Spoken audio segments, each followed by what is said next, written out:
नमस्कार दोस्तों, आज इस वीडियो में हम जानेंगे कि शेयर मार्केट से हुई आय पर इनकम टैक्स विभाग द्वारा किस प्रकार टैक्स लगाया जाता है। अक्सर शेयर मार्केट में पैसा लगाने वाले या पैसा लगाने की इच्छा रखने वाले लोगों को यही चिंता रहती है कि शेयर की खरीद फरोख्त करने पर हुई आमदनी पर कितना इनकम टैक्स देना पड़ेगा और अगर आईटीआर फाइल नहीं की तो इनकम टैक्स डिपार्टमेंट से नोटिस तो नहीं आ जाएगा। अगर आपके मन में भी इस तरह के सवाल उठते हैं और यदि आप इस विषय पर पूरी जानकारी पाना चाहते हैं तो आइए आगे वीडियो में इस विषय पर पूरी जानकारी लेते हैं। शेयर मार्केट से अर्जित इनकम पर इनकम टैक्स विभाग के अनुसार जो भी टैक्स बने आईटीआर फाइल करके उसका भुगतान करना अनिवार्य होता है। आपको इनकम इंट्राडे ट्रेडिंग से हो, फ्यूचर एंड ऑप्शन ट्रेडिंग से हो या डिलीवरी से हो, सबके लिए इनकम टैक्स भुगतान के लिए आईटी डिपार्टमेंट द्वारा अलग अलग नियम और दर तय की गई हैं। अगर आप इंट्राडे ट्रेडिंग या फ्यूचर एंड ऑप्शन ट्रेडिंग करते हैं तो आपको इन दोनों से प्राप्त इनकम पर टैक्स देना पड़ेगा। इंट्राडे ट्रेडिंग से प्राप्त इनकम को स्पेकुलेटेड बिजनेस इनकम अर्थात सट्टा व्यापार आय कहा जाता है। इसमें आपको किसी शेयर को एक ही दिन में खरीदकर उसी दिन बेचना होता है, जबकि एफएनओ यानी फ्यूचर एंड ऑप्शन ट्रेडिंग से प्राप्त इनकम को नॉन स्पेकुलेटेड इनकम अर्थात गैर सट्टा व्यवसायिक आय कहा जाता है।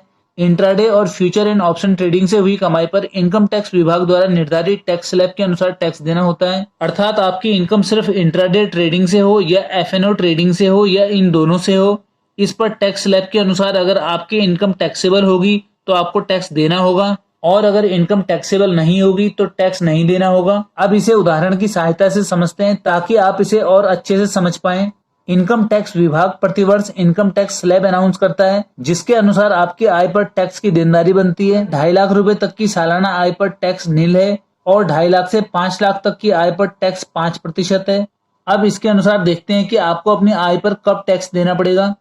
अगर आपकी सभी प्रकार की वो इनकम जिन पर टैक्स स्लैब के अनुसार टैक्स लगता है और इंट्राडे और एफएनओ ट्रेडिंग से प्राप्त इनकम का टोटल 2.5 लाख रुपए या इससे कम हुआ तो आपको ट्रेडिंग से प्राप्त इनकम पर कोई टैक्स नहीं देना पड़ेगा।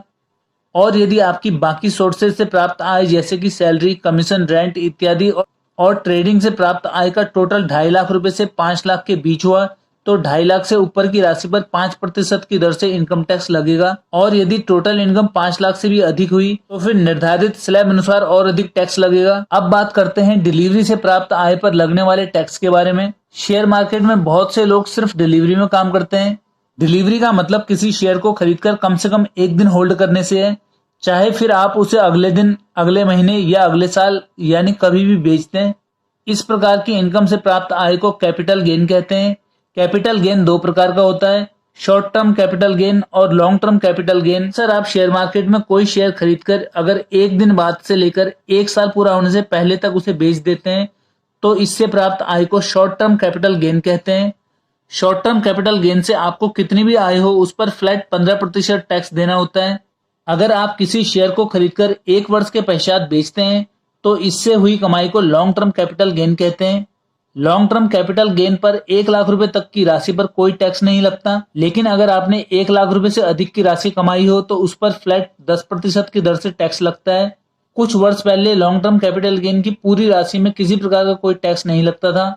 लॉन्ग टर्म और शॉर्ट टर्म कैपिटल गेन का टैक्स स्लैब से कोई मतलब नहीं होता।